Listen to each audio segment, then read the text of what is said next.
나누도록 하겠습니다. 하나님 말씀 사도행전 2장 37절에서 42절 말씀.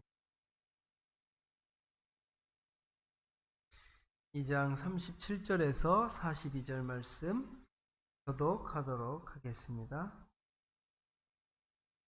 그들이 이 말을 듣고 마음에 찔려 베드로와 다른 사도들에게 물어 이르되 형제들아 우리가 어찌할꼬 하거늘.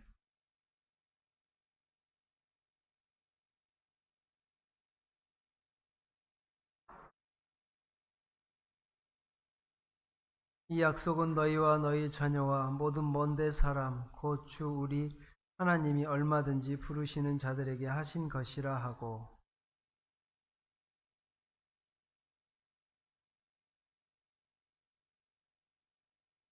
그 말을 받은 사람들은 세례를 받음에 이날의 신도의 수가 3,000이나 더하더라. 사도의 가르침을 받아 서로 교제하고 떡을 떼며 오로지 기도하기를 힘쓰니라.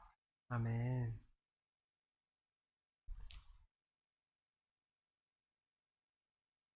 오후 예배 오신 여러분이 참 귀합니다. 그렇죠?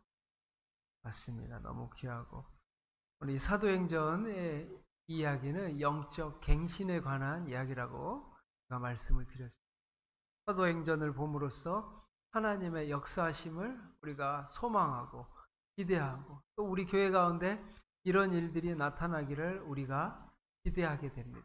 왜냐? 이 사도행전의 말씀은 소설이 아니라 역사적인 사실이고 하나님께서 보여주신 그 놀라운 성령의 역사, 사역의 역사의 기록을 다 해둔 것이기에 우리의 심령이 뜨거워지고 새로워지고 갱신되는, 밭을 갈아엎듯이 새로운 놀라운 역사가 있기를 축복합니다. 네.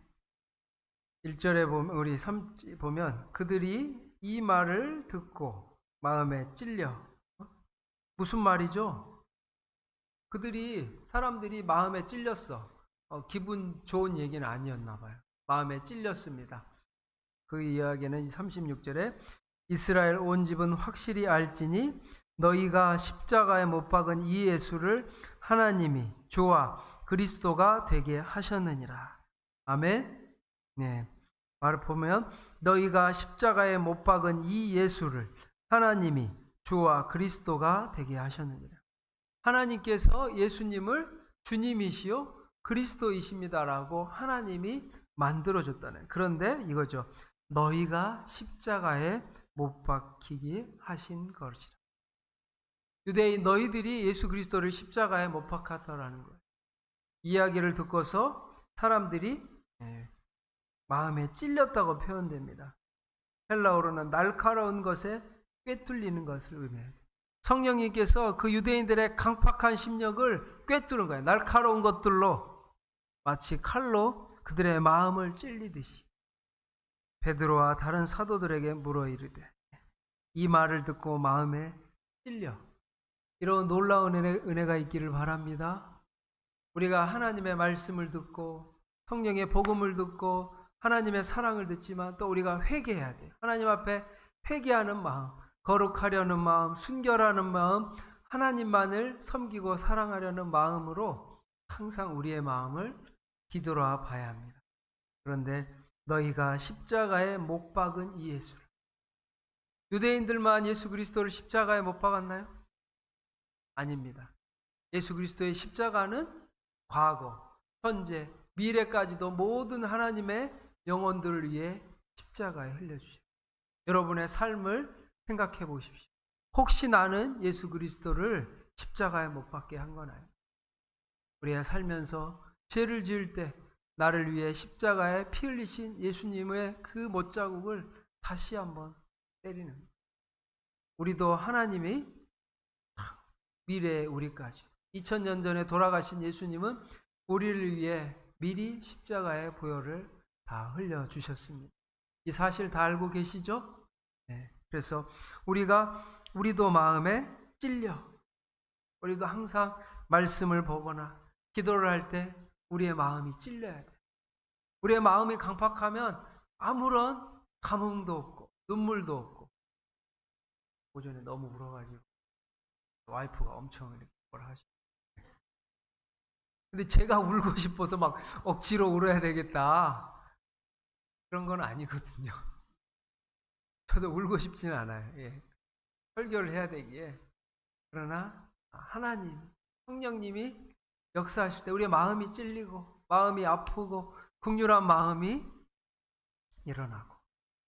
여러분, 영혼이 메마르면 제일 먼저 나타나는 현상이 뭐죠? 눈물이 안 나요. 아무리 찬양을 하고 영적으로 메마르고 하나님의 말씀을 들어도 내 영혼이 죽어 있고 병들어 있고 막혀 있으면 절대 눈물이 안 나요. 제가 언제까지 계속 눈물 흘릴지는 모르겠지만 이것도 또 메마를 때가 있고 누구나 그래. 엘리야도 영적 침체기가 있었는데 저 같은 목회자 당연히 그럴 때가 또 오게 올 수도 있어요. 그러나 지금 이 성령의 역사로 믿지 않던 유대인들이 마음에 찔려하며 베드로와 다른 사도들에게 물었습니다. 형제들아 우리가 어찌할꼬 하거늘. 전에는 적대자였어요. 죽이려고 했어요. 그런데 이제는 형제들이라고 해요. 호칭이 바뀌었죠. 보아스는 룻을 내 딸이라고 불렀어요. 지금 이 유대인들이 사도들을 보고 내 형제들이라고 합니다. 언제부터 형제였어요? 아니었어요. 그런데 성령을 받고 마음에 찔려 본인들이 마음이 불편한 거예요. 하나님의 성령이 자신들의 강팍한 마음을, 완고한 마음을, 예수 그리스도를 거부하는 마음을, 예수 그리스도를 멀게 했던 마음을 느끼게 하시고 그 칼로 심령을 찌르니 형제들아 우리가 어찌할꼬. 베드로가 말합니다. 너희가 회개하여 각각 예수 그리스도의 이름으로 세례를 받고 죄사함을 받으라. 그리하면 성령의 선물을 받으리니. 성령의 선물을 받으시기 바랍니다. 베드로가 이르되 우리가 하나님 앞에 나아가고 우리도 마찬가지예요. 예수님 믿었으니까 나 잘 믿고 있지. 아니야. 항상 깨어 있어야 돼. 우리가 마음이 강팍해지면 한순간 마음이 굳어버립니다. 닫혀버립니다. 그러나 너희가 회개하여 각각 예수 그리스도의 이름으로 세례를 받고 제사함을 받으라. 그리하면 성령의 선물을 받으리니. 어느 교회에는 표가 세례를 많이 주는 교회예요. 여러분 이게 지극히 현실적인 이야기예요. 아직 백선교회는 모르는데 세례를 받을 사람이 없어요. 요즘에 세례를 많이 줘야 되는데 사람들이 예수님을 믿지도 않고 지금 이 시대가 세례를 줄 만한 사람이 없어요. 우리 백선교회는 세례가 많기를 바랍니다. 이게 뭐예요? 예수 그리스도의 이름으로 세례를 받고 죄사함을 받으라. 그리하면 오늘날 패역한 세대 가운데 하나님 앞에 나오는 사람이 없다는 거예요. 너희가 성령의 교회, 사도행전의 초대교회 회개와 세례를 회개하고 자신의 마음과 생각을 완전히 바꾸라는 거예요. 이게 후회와 자기 연민하고는 다릅니다. 우리 신앙생활 하다 보면 자기 연민에 빠질 때가 있어요, 없어요? 있어요. 아이고, 내가 이렇게 고생해가지고 교회 봉사를 많이 하다가 이렇게 허리를 다쳤네. 내가 이렇게 교회 봉사를 많이 하다가 무릎을 다쳤네. 자기 연민에 빠질 때가 반드시 있습니다. 그러나 하나님 앞에 이거는 회개가 아니에요. 그거는 자기 연민이고 자기 사랑이고 하나님 앞에 우리의 모든 생각과 마음을 완전히 바꾸는 겁니다. 단순한 후회가 아니에요. 내가 그때 괜히 더 많이 섬겼어요. 내가 적당히 했어야 되는데. 이런 거는 회개가 아닙니다. 자기 연민. 후회하는 것과 다릅니다. 그리고 세례를 받고 성령의 선물을 우리에게 주신다고 하셨습니다. 그리하면 성령의 선물을 받으리니 회개하고 세례를 받고 죄사함을 받으라. 죄사함, 이 너무나도 중요한 교리인데 이 박옥수 여기서 가져가 버렸어요. 죄사함 하면 구원파 박옥수가 가져갔는데 죄사함을 받으시기 바랍니다. 자유함, 죄로부터 오는 그와 관련된 보이지 않는 죄들이 너무나도 많이 있어요. 그래서 우리가 죄를 굉장히 조심해야 돼요. 신앙생활하면서 하나님을 멀어지게 하고 하나님으로부터 우리의 마음을 닿게 하는 이야기예요. 네. 금요일 날 오신 분들은 들으셨을 거예요. 제가 청빙 설교 때 했던 우리 쌍둥이의 어머니가 할머니죠. 쌍둥이의 엄마는 하늘나라로 갔고 그 할머니가 목요일 날 찾아왔습니다. 제가 바빠서 웬만하면 잘 안 만나려고 했는데 이분은 만나야 될 것 같아요. 그 일이 너무 참 저에게도 충격적이고 슬픈 일이기 때문에 잠깐 이거 영적인 오기라고 할까요? 이 사람은, 이 가정은 반드시 구원을 받아야 돼. 왜냐, 비극으로 끝나면 안 되니까 하는 영적인 온기가 생겨요. 그래서 제가 이분은 좀 케어를 좀 해야 되겠다라고 생각해서 오시라고 했습니다. 부담스러웠지만. 그런데 그 얘기를 해요. 우리 성도님들도 영적으로 민감해지기를 원합니다. 이거는 잘 많이 아셔야 돼요. 이 집사님이 교회를 안 다녔어요. 신앙생활을 잘 하시던 분이 아니에요. 안 다녔던 분이에요. 그런데 본인이 주변에서 자꾸 기도하고 권유하니까 교회를 갔습니다. 그런데 교회를 가면 자꾸 과일을 누리는 거예요. 기도회 새벽 예배를 갔다가 오면 과일을 누리는 거예요. 마귀가 교회 못 가게 하려고 계속 막았던 거예요. 근데 반대로 교회를 안 가면 과일을 안 눌려요. 여러분 지금 어떤 게 좋은 거예요? 과일을 눌리는 게 좋은 거예요? 안 눌리는 게 좋은 거예요? 제가 지금 엄청나게 어려운 질문. 네. 이분이 영적인 센스를 가지고 하나님 앞에 과일을 눌리면 더 기도하고 마귀와 싸워서 이겼어야 되는데 자꾸 과일을 눌리니까 교회를 안 나가게 됩니다. 그래서 본인이 미안해. 제가 해석한 게 아니라 본인이 그로 인해 그 사랑하는 둘째 딸이 출산을 하다가 하나님께 부름을 받았어요. 본인이 이야기한 거예요. 제가 해석한 게 아닙니다. 그러면서 하나님께서 이제는 믿음을 주셔서 한 거의 몇 개월 동안 잘 안 하다가 한 4개월 지나서 좀 회복되고 제가 이제 온 지 2달 됐으니까 2달 만에 저에게 찾아오신 거예요. 그러면서 요즘에 신앙생활을 열심히 하고 있다고 합니다. 그러면서 요즘에는 큰딸이 과일을 엄청 눌린대요. 성도 여러분, 이게 영적인 원리예요. 가족과 이게 다 신앙에 연결되어 있습니다. 가정 가운데 본인만 예수님 믿으면 가족들을 위해 엄청 기도해야 해요. 신앙의 1세대는 그 모든 가시밭과 죄사함과 죄의 유혹과 10가지 재앙과 죽음과 저주, 죄악의 대가를 지불해야 됩니다. 예수 그리스도께서 우리의 십자가의 보혈로 우리의 죄의 대가를 치르셨어요. 그런데 그거를 믿지 않는 영혼들을 위해 누가 기도해야죠? 죽어있는 저 영혼을. 본인이 그 얘기를 하시더라고요. 내가 그때 깨어 있었으면 우리 유진이가 어땠을까? 이거는 우리 인간이 해석할 수 없습니다. 목회자인 저도 제가 해석할 영역이 아니고 우리는 합력하여 선을 이루기를 바랄 뿐이에요. 합력해서 선을 이루기. 오늘날 그런 일들이 많이 있습니다.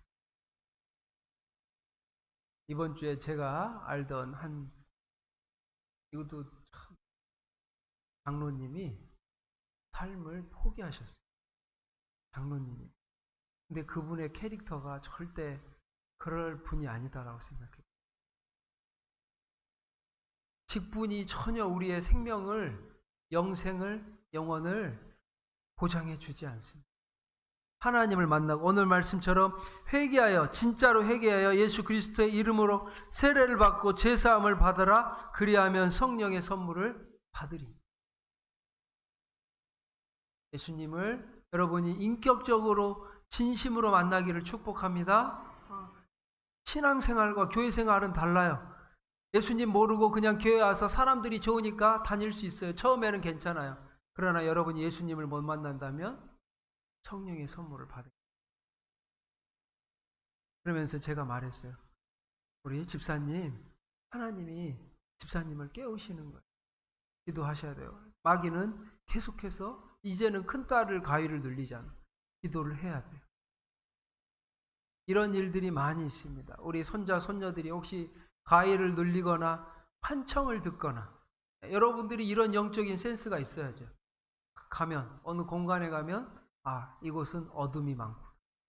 저도 막 느껴요. 어떤 딱 갔는데 막 굉장히 어두운 집들이나 이런 데가 있습니다. 영적으로 여러분이 이런 센스가 있기를 바라요, 저는. 우리 사도 바울이 또 베드로가 말할 때 이 놀라운 역사가 나타난 것처럼 사람들이 그 마음의 찔림과 하나님 앞에 돌아오는 놀라운 역사. 제가 보기에 오늘날은 어떠한 일을 해도 사람들이 강팍해서 주님 앞에 나오질 않아요. 그쵸? 여러분. 네, 웬만해서는 교회 안 나. 왜냐? 강팍해. 마귀가 잡고 있어. 그래서 말하잖아요. 패역한 세대에서 구원을 받으라. 말하는 거예요. 39절 이어서 이 약속은 너희와 너희 자녀와 모든 먼데 사람 곧 주 우리 하나님이 얼마든지 부르시는 자들에게 하신 것이라. 하나님께서 부르시는 방법이 다 달라요. 그런데 오늘 여기서 너희 현재 유대인들, 너희 자녀들, 미래 세대를 말합니다. 그리고 모든 먼데 있는 사람, 이방인들을 말하는 거예요. 그러면서 여러 말로 확증하여 권하여 이르되 너희가 이 패역한 세대에서 구원을 받으라. 오늘날 똑같은 거예요. 패역한 세대, 부패하고 거역하는 반항하는 세대라는 거예요. 누구에게?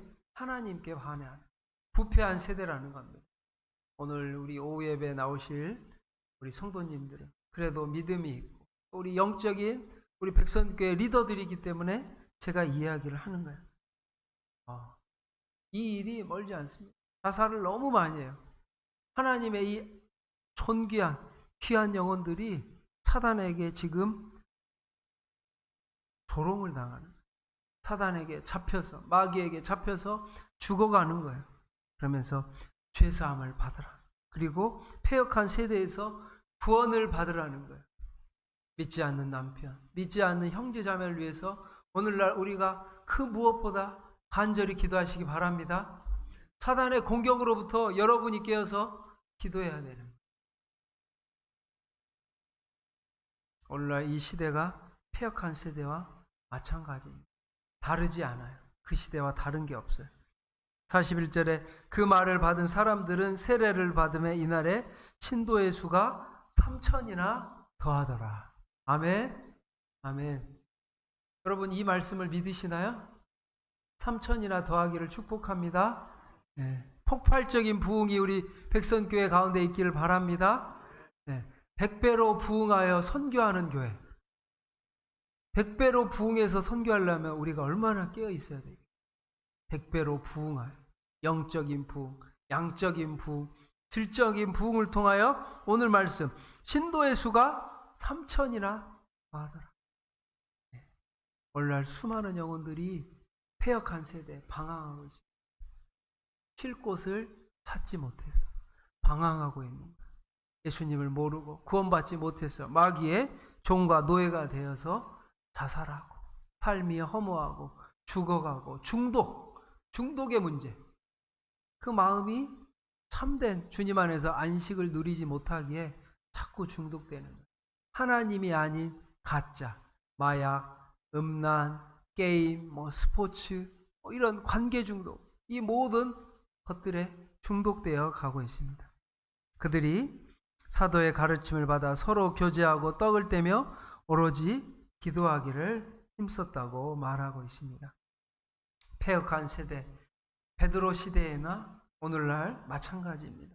더하면 더했지 이제는 더 이상 끝까지 간 거예요. 갈 때까지 간 거예요. 너무 패역한 세대에서.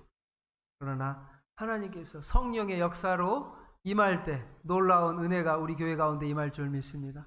그래서 같이 기도하는 거예요. 오늘날 기도하지 않고서는 어떠한 성령의 역사도 없고 구원의 역사도 없고 생명을 살리는 역사가 나타날 수 없어요. 우리가 기도하고 하나님의 도우심을 맛보고 그럴 때 3,000. 이 초대교회에 어떤 이런 놀라운 은혜가 있었을까요? 초대교회는 복음의 중심이었고 성령님을 의지하였고 즉각적으로 순종하였고 공동체를 형성하였기 때문입니다. 초대교회, 이거 혼자서 다 할 수 있어요? 초대교회에는 특징이 있었는데 건강한 공동체, 건강한 교회, 교회론이 나오죠. 그들이 사도들이 가르침을 받아 서로 교제하고 떡을 떼며 오로지 기도하기를 힘쓰니라. 네 가지 특징이죠. 사도들의 가르침. 말씀에 전념했습니다. 건강한 교회는 반드시 말씀이 있어야 됩니다. 말씀을 통해 영적 성장이 일어나고 믿음이 자라납니다. 우리 옆에 분과 인사하겠습니다. 말씀 충만하시기 바랍니다. 네, 말씀 충만하시기 바랍니다. 네, 말씀 충만하시기 바랍니다. 초대교회는 뭐가 충만했어요? 방금 말씀. 초대교회는 말씀이 충만했어요. 두 번째, 초대교회는 서로 교제하기를 힘썼어요. 오늘날 개인주의, 또 물질주의, 쾌락주의, 만능주의 속에서 사람들이 다 개개인, 이게 절대 좋은 게 아니에요. 영적인 원리에서 여러분 혹등고래 아시나요? 혹등고래? 저도 몰랐는데 우리 막내 민우가 막 고래를 보다 보니까 저도 보다 보니까 고래에 관심이 너무 키워요. 이 고래가 천사고래예요. 천사처럼 착해서 바닷속에서 다른 동물들을 막 살려주고 도와주는 그런 역할을. 그래서 천사고래예요. 근데 혹등걸레. 그런데 이 혹등고래와 싸우는 고래가 또 있어요. 범고래. 범고래 아세요? 지능이 굉장히 좋아서 우리 서커스나 해양 수족관에서 나오는 그 똑똑한 큰 고래가 혹등고래입니다. 그런데 혹등고래는 지능이 굉장히 좋아요. 킬러 웨일이어서 영어 이름은 사실 굉장히 무서워. 킬러예요. 범고래가 킬러 웨일. 바다의 최상위 포식자입니다. 식인상어보다도 더 높은데 이걸 제가 볼 때 가장 그 영상을 볼 때마다 저는 이걸 느껴요. 혹등고래가 훨씬 크기가 큽니다. 20m예요. 범고래는 7m예요. 싸우면 누가 이겨요? 네. 싸우면 근데 혹등고래가 이기는데 싸워서 범고래가 못 이기니까 누구를 공격해요? 새끼를 공격. 범고래가 절대 큰 성체 혹등고래를 공격하지 않습니다. 그 킬러웨일, 범고래는 어미와 함께 가는 이 혹등고래의 새끼만을 노려요. 혹등고래와 싸우지 못하니까 수십만의 범고래가 혹등고래 주위를 포섭해서 계속해서 교란 작전을 핍니다. 그래서 혹등고래 새끼를 어머니로부터 떼어냅니다. 오늘날 시대가 그래요. 사람들이 본인이 죽어가는지도 모르면서 자꾸 혼자만 있으려고 죽어가는 거예요. 저는 그 장면을 볼 때마다 범고래들이 혹등고래 새끼를 죽일 때 사단도 똑같고 사람들이 자꾸 교회를 권리하고 모이기를 힘써요. 그래서 예수님이 말하는 거예요. 서로 교제하라. 이 교제하는 것, 코이노니라는 단순한 사교뿐만 아니라 성령 안에서 하나가 되는 깊은 영적인 교제입니다. 그래서 제가 아까 기도했죠. 아까 그 쌍둥이 할머니가 본인이 깨어서 딸들을 위해 기도했다면 어땠을까? 우리도 마찬가지예요. 깊은 교제. 이 교제가 교회 안에 충만하기를 바랍니다. 백선교회 가운데 교제가 가득해야 돼. 이게 삼겹줄, 사겹줄, 신앙의 공동체를 형성하고 서로를 지켜주고 사단 마귀가 제일 먼저 하는 거 은혜가 없으면 교회를 떠나요. 공동체를 떠나요. 홀로 파편화, 개인주의. 오늘날 시대가 딱 사단이 작업하기 제일 좋아요. 개인주의 시대.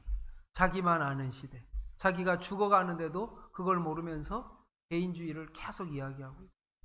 그러나 초대교회는 서로 교제가 가득했습니다. 물질과 감정과 영적인 것들을 함께 나누었습니다. 이런 진정한 교제가 가정 같은 교제가 우리 교회 가운데 있기를 바랍니다. 청년들을 물어보니까 교회를 떠나는 이유가 청년부 이야기예요. 청년들 가운데 너무 가식적인 교제 때문에 오히려 또 청년들이 교회를 떠난다고 합니다. 어른도 마찬가지로 우리의 교제가 가식적일 진심이 아닐 때 어린 영혼들 왔다가 다 떠나가는 그러면 마귀가 다 잡아먹는 서로 교제가 충만하길 바랍니다. 그러면서 떡을 뗐어요. 오늘 점심같이 떡과 포도주를 먹은 것처럼 떡을 떼 성찬식을 통해 예수님의 죽으심을 기념하고 주님과의 교제와 성도들 간의 교제가 나타났습니다. 성찬식을 통해 우리가 한 몸이야, 한 가족이야 라는 것을 계속해서 초대교회는 말했습니다. 이런 게 가능할까요? 서로 교제하고 떡을 떼며 오로지 기도하기를 힘쓰니라. 성찬의 은혜. 교제하고 떡을 떼며 기도하기에 힘쓰는 교회. 초대교회의 특징이었습니다. 그리고 마지막은 기도하기에 힘썼다라는. 초대교회는 기도하는 교회였습니다. 왜냐? 기도는 교회의 이 생명선이며 하나님과의 소통이자 능력의 원천입니다. 여러분 더욱더 기도하시길 바랍니다. 10분 기도하시는 분은 20분 기도하시고 30분 기도하시는 분은 1시간 기도하시고 1시간 기도하시는 분은 2시간 기도하시기를 바랍니다. 성도 여러분, 사실 기도는 굉장히 힘든 거예요. 우리 조영기 목사님이 이렇게 표현했습니다. 기도는 레슬링이다. 이 표현 들어보셨어요? 기도는 영적인 레슬링이에요. 왜냐? 누구와 하는 거죠? 마귀와 씨름하는 거예요. 여러분, 기도는 그래서 그렇게 힘든 거예요. 한 영혼을 구원하기 위해 얼마나 우리가 씨름을 해요. 기도를 많이 해보신 분은 알 거예요. 기도가 얼마나 힘든 건지. 그러나 또 하나님의 놀라운 은혜가 있습니다. 그래서 예수님이 말하잖아요. 기도 외에는 이런 종류가 나가지 못하니라. 기도는 뭐라고요? 제가 잘못 가르친 것 같습니다. 기도는 레슬링이라고요. 기도는 레슬링이에요, 여러분. 성도 여러분, 그래서 기도를 하는 게 사실 어려운 거예요. 많이 하는 거, 오래 하는 거 굉장히 어렵습니다. 저도 이제 그렇게 안 보이시겠지만 제가 굉장히 축구를 좋아해요. 6시간, 7시간씩 축구를 했었는데 그것보다 기도하는 게 훨씬 더 힘들어요. 기도는 마귀가 공격하고 방해하고 마귀는 너무나도 잘 알아요. 그래서 우리 조영기 목사님 참 기도는 레슬링, 사단 마귀와 레슬링 하는 거예요. 여러분 이기시기를 바랍니다.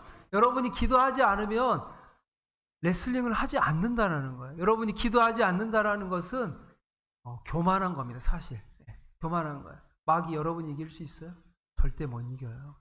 오늘날 다 그래서 저렇게 많은 생명이 죽어가는 겁니다. 오늘날 한국교회, 우리 백선교회가 일어나서 기도하여 레슬링을 하시기 바랍니다. 그렇지 않고는 한 영혼 살릴 수가 없습니다. 구원은 요란한데 기도하지 않으면 그거는 헛된 그냥 깽가리게. 그렇기 때문에 여러분 레슬링 하시기 바랍니다. 그래서 이 기도하는 사람이 오늘날 너무 없어요. 한국교회 문제는 사람이 없는 게 아니라 기도하는 사람이 없어요. 하나님은 의인 10사람으로 소돔과 고모라를 구원하시려고. 그러나 10명이 없어요. 하나님 앞에 온전하여 그 10명만 있었다. 오늘날 소돔과 고모라와 같은데 여러분의 기도를 들으시고 하나님이 이 나라와 이 민족과 열방을 구원하는 놀라운 역사가 있기를 축복합니다. 초대교회의 역사가 괜히 일어난 게 아니에요. 사도들 예수님을 만났고 예수님과 3년간 함께 생활하는 공생의 시간을 겪었고 직접 눈으로 봤던 제자들이 말하기를 사도들의 가르침을 받아 서로 교제하고 떡을 떼며 오로지 뭐 했어요? 기도하기를 힘쓰니라. 이 말씀대로 오로지 기도하기에 힘쓰는 우리 백선교회 되시기를 축복합니다. 꼭 기도하십시오. 기도는 레슬링이다. 그래서 어려운 거예요, 사실. 그렇지만 하나님이 또 은혜를 주십니다. 그 영광이 대단한 거예요. 그래서 다른 은혜가 기도의 은혜, 하나님의 사랑의 은혜. 여러분의 점점 더 기도해요. 하나님의 더 높은 단계. 사도 바울이 3층 천을 간 것처럼 더 높은 영적인 단계에 이르시기를 바랍니다. 네, 기도하겠습니다. 사랑과 은혜가 많으신 하나님 아버지, 감사합니다. 우리 아버지 초대교회와 같이 우리 백선교회가 하나님 앞에 아버지 사도들의 가르침을 받고 서로 교제하며 떡을 떼며 오로지 기도하기에 힘쓰는 초대교회와 같은 은혜가 있게 하여 주시옵소서. 우리 백선교회 기도의 문을 열어 주셔서 하늘의 문을 여시고 성령을 부어 주셔서 아버지 이 자리에 나온 우리 모든 성도님들에게 기도의 영을 부어 주시옵소서. 떡을 떼며 오로지 기도하기에 힘쓰는 하나님의 자녀들이 되게 하시고 회개하며 예수 그리스도의 이름으로 세례를 받고 죄사함을 받을 때 성령의 선물을 받게 하여 주시옵소서. 패역한 세대 속에서 하나님 우리가 구원의 방주가 되어서 죽어가는 수많은 영혼들을 구원하게 하여 주옵소서. 하나님을 만나고 예수님을 인격적으로 만나고 진정으로 회개하며 성령의 인도하심을 받게 하여 주시고 패역한 세대에서 구별되고 영적인 감각을 가지고 센스를 가지고 분별하는 삶을 살게 하여 주시옵소서. 사단마귀 악한 영들로부터 지켜주시고 성령 충만케 하여 주시고 폭포수와 같은 성령의 은혜를 부어 주시옵소서. 우리 백선교회가 초대교회의 모습을 간직하게 하시고 말씀 중심의 교제 중심의 성찬 중심의 기도 중심의 교회가 되게 하시고 누구나 오고 싶은 교회 가고 싶은 교회 예수 그리스도를 자랑하고 싶은 교회가 될 수 있도록 은혜를 베풀어 주시옵소서. 하나님의 은혜와 사랑이 이곳 가운데 충만케 하여 주실 줄 믿사옵고 예수 그리스도의 이름으로 기도합니다. 아멘. 지금은 우리 주 예수 그리스도의 은혜와 하나님의 사랑하심과 성령님의 감화 감동 교통하심이 초대교회와 같이 말씀 중심의 교제 중심의 성찬 중심의 기도 중심으로 살아가기를 결단하는 사랑하는 우리 백선교회 성도님들과 교회학교와 다음 세대와 부흥하는 청년부 머리 위에 영원토록 함께 하시기를 간절히 축원하옵나이다. 아멘.